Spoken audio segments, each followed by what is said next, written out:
Bismillahirrahmanirrahim. Assalamualaikum warahmatullahi wabarakatuh. Nah, di sini kita akan mempelajari part of speak. Sebelum kita mempelajari sebuah bahasa itu baiknya kita mempelajari grammarnya terlebih dahulu atau tata bahasanya. Part of speak. There are 8 parts of speak in the English language: noun, pronoun, verb, adjective, adverb, preposition, conjunction, and interjection.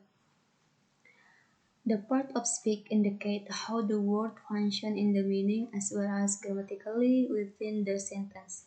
Jadi, part of speak itu menggambarkan bagaimana kata berfungsi dalam arti serta tata bahasa dalam kalimat. Jadi, kedelapan kata ini itu dipakai dalam membuat sebuah kalimat atau berfungsi dalam satu kalimat. Kita memakai beberapa dari 8 kata ini. Mari kita ke noun.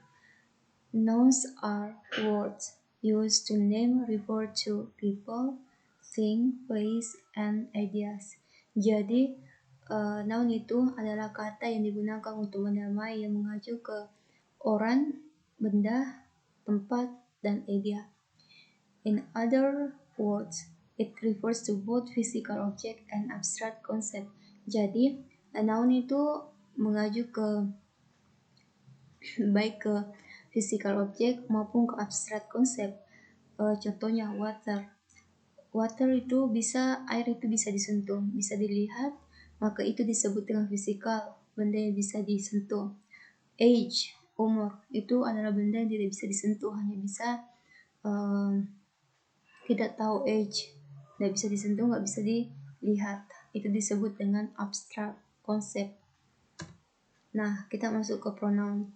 Pronoun is word that can be replaced by a noun or noun phrase. Jadi, pronoun itu adalah kata ganti, di mana kata yang digunakan untuk menggantikan sebuah noun atau noun phrase. Contohnya she. She itu dalam bahasa Inggris dia perempuan. Ketika kita berbicara contoh Mary, kita bisa mengganti kata tambah Mary itu dengan kata she. Itu disebut pronoun, kata ganti. Nanti kita mendalami apa itu pronoun. Verb. Verb is word that describe an action, condition, or experience of something. Jadi, kata kerja itu mengacu atau menggambarkan suatu tindakan, kondisi, atau pengalaman sesuatu.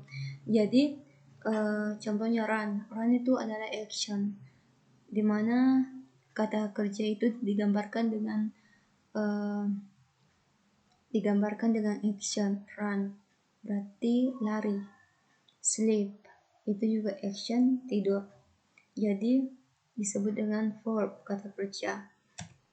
Adjective. Adjective are words that function to describe noun or pronoun.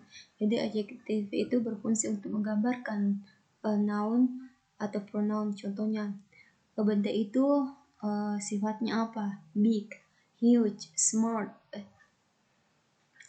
beautiful. Ini semua adjective, kata yang dipakai untuk menggambarkan sesuatu. Adverb. Jika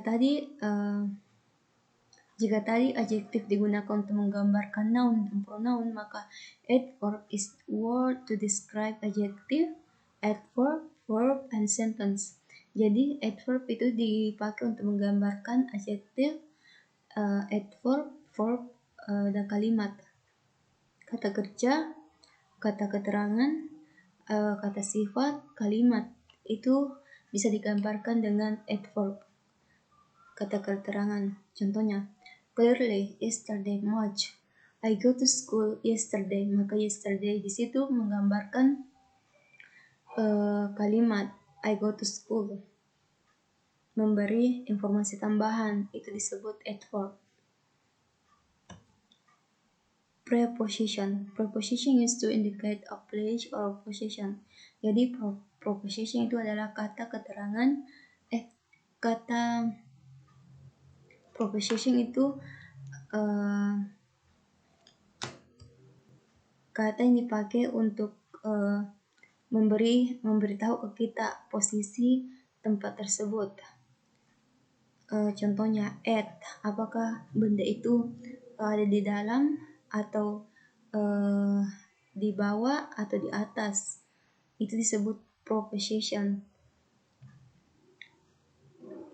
At, in, into, above, in front of, itu disebut proposition. Di depan, di belakang, di atas, bawah, samping, itu disebut preposition.